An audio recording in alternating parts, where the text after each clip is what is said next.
అందరికీ నమస్కారం. బీసీ హక్కుల కోసమై రామచంద్ర యాదవ్ గారు అమర నిరాహార దీక్ష చేస్తున్నారు. ఇవాళ 3వ రోజు. ఆయన కోరిన కోరికలు అనేది చాలా తక్కువ, పెద్ద ఇదేం కాదు. అమరావతిలో ఒక 1000 ఎకరాలు బీసీల సంక్షేమం కోసం అని చెప్పి ఇవ్వాలని చెప్పి, అలాగే బీసీల కోసం రిజర్వేషన్ అనేది ఆయన అడిగింది 44%. కానీ గవర్నమెంట్ దిగొచ్చి అట్లీస్ట్ కొంచెం అన్నా పర్సంటేజ్ ఇస్తే 44 కాకపోయినా కొంచెం అన్నా నెగోషియేట్ చేసుకుంటే బాగుంటుంది. అలాగే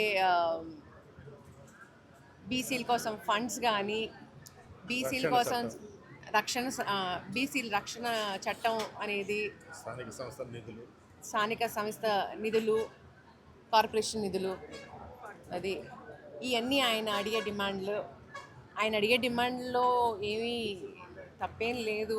గవర్నమెంట్ కావాలి అనుకుంటే దిగొచ్చి తప్పకుండా చేయొచ్చు. ఇవాటికి 3వ రోజు. ఆయన హెల్త్ అనేది చాలా ఇదవుతుంది. దయచేసి గవర్నమెంట్కి రిక్వెస్ట్ చేస్తున్నాను, ఎవరినన్నా పంపించి నెగోషియేట్ చేయడానికి అని చెప్పి. ఆయన అడిగే డిమాండ్స్ పెద్ద ఈ డిమాండ్స్ ఏం కాదు. తప్పకుండా గవర్నమెంట్ దిగొస్తే చేయగలరు, కానీ ఎందుకు చేయట్లేదని చెప్పి నేను అడుగుతున్నాను. నేను రిక్వెస్ట్ చేస్తున్నాను, దయచేసి వచ్చి నెగోషియేట్ చేయమని చెప్పి. అలాగే రామచంద్ర యాదవ్ గారి ఈ దీక్షకు, ఆయన అడిగే హక్కులకి నేను పూర్తి మద్దతునిస్తున్నాను. అలాగే అన్ని బీసీ వర్గాలు కూడా ఆయనకి సపోర్ట్ చేస్తూ ముందుకు రావాలని చెప్పి కూడా నేను కోరుకుంటున్నాను. ఇప్పటికి 3 రోజులు అవుతుంది కదా మేడం, అధికారులు కావచ్చు, లోకల్లో ఉన్న నాయకులు కావచ్చు, ఇప్పటివరకు రాకపోవడం గురించి మీరేం చెప్పారు? ఇది కూడా చెప్పండి మేడం. ఇది కూడా స్పందించకపోవడం అది గవర్నమెంట్ స్పందన బట్టి ఉంటుందండి. ఇప్పుడు ఒక్కొక్కళ్ళు గవర్నమెంట్ కింద పనిచేసే నాయకులు గవర్నమెంట్ దీన్ని బట్టి, కొంతమంది అంటే వాళ్ళ పై నాయకులు ఏమంటారనేది దానికోసం వెనకడిగి వేయచ్చు. నేను అందుకనే లోకేష్ బాబు గారికి, చంద్రబాబు నాయుడు గారికి నేను రిక్వెస్ట్ చేస్తున్నాను, ఎవరినన్నా పంపించి నెగోషియేట్ చేయమని చెప్పి. అది ధర్మపరమైనటువంటి దీక్ష కాబట్టి ఆరోగ్యం కూడా క్షీణించే అవకాశం కూడా కనబడుతుంది కదా మేడం. మీరు బీసీల తరఫున మీరు ఏం చెప్పాల్సింది? బీసీల తరఫున నేను ఒకటే చెప్తానండి, ఆయన ఈ పోరాటానికి నేను పూర్తి మద్దతునిస్తున్నాను. మనం దేనికి వెనకడిగేయద్దు. మన హక్కుల కోసం మనం పోరాడుతున్నాము. వెనకడుగు అనేది వేయొద్దు, ముందుకే వెళ్దాము. ఎవరికి భయపడద్దు, ఏ గవర్నమెంట్కి ఎవరికి భయపడద్దు. మనందరం ఏకమైతే మనల్ని ఎవరు ఓడించేవాళ్ళు. ఒక్కటే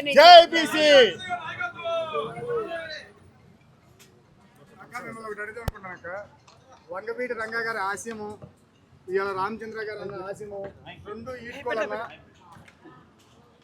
వంగవీటి మోహన రంగా గారి ఆశయము, బోడే రామచంద్ర గారి ఆశయము.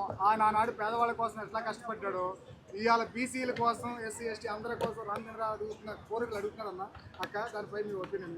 రెండోది, ఇవాళ కాపు సామాన్య వర్గం కానీ బీసీ సామాన్య వర్గం రెండు కలిస్తే రాబోతున్న రోజుల్లో బీసీ కాపు రెండు కూడా రాజ్యాన్ని వెళ్తే అనేది నా ఒపీనియన్. మీ ఒపీనియన్ ఏంటమ్మా? మొదటి క్వశ్చన్ ఆన్సర్ ఇస్తాను. రంగా గారి ఆశయ సాధనాల్లో తప్పకుండా రామచంద్ర యాదవ్ గారు నడుస్తున్నారు, అది నేను చూస్తున్నాను. ఎందుకంటే ఆయన స్పీచ్ల్లో కానీ ఏదైనా కానీ రంగా గారి గురించి పదే పదే చెప్తారు. ఆయన చేసే మంచి పనుల గురించి చెప్తారు. నేను ఇప్పుడు దాకా ఆయన చేసింది నేను ఇంతవరకు చూడలేదు, ఎందుకంటే దాని గురించి నేను కామెంట్ చేయలేను. కానీ ఆయన స్పీచ్లో ఏదైతే చెప్తున్నారో రంగా గారి ఆశయాలే పాటించాలని చెప్పేసి ఆయన అనుకుంటున్నారని నాకు తెలుసు. మీరన్నట్టు కాపులు బీసీలు కలిపి వెళ్ళాలని చెప్పి, తప్పకుండా కాపులు, బీసీలు, ఎస్సీ ఎస్టీలు అందరం కలిపి వెళ్ళాలండి. మనం ముందు అందరూ కలిపి ముందుకెళ్తేనే అభివృద్ధి అనేది సాధ్యం అవుతుంది. మనందరం ఏకంగా ఉంటేనే అభివృద్ధి అనేది సాధ్యం అవుతుంది. ఎందుకంటే పర్సంటేజ్ చూసుకుంటే మన పర్సంటేజ్ ఎక్కువ ఉంటుంది. మనం బీసీలు కానీ, ఎస్సీ ఎస్టీ, కాపులు కానీ అందరినీ చూసుకుంటే మన పర్సంటేజ్ ఎక్కువ ఉంటుంది. మనం కలిసికట్టుగా ఉంటే సాధించలేనిది ఏమీ లేదు. ఏదన్నా దాటుకుని వెళ్ళిపోతాం మనం. భవిష్యత్తు కాలంలో రామచంద్ర యాదవ్ గారు వెనకాల మీ ఇద్దరు కలిసి నడిస్తే అలాగే నేను ఉండండి. నో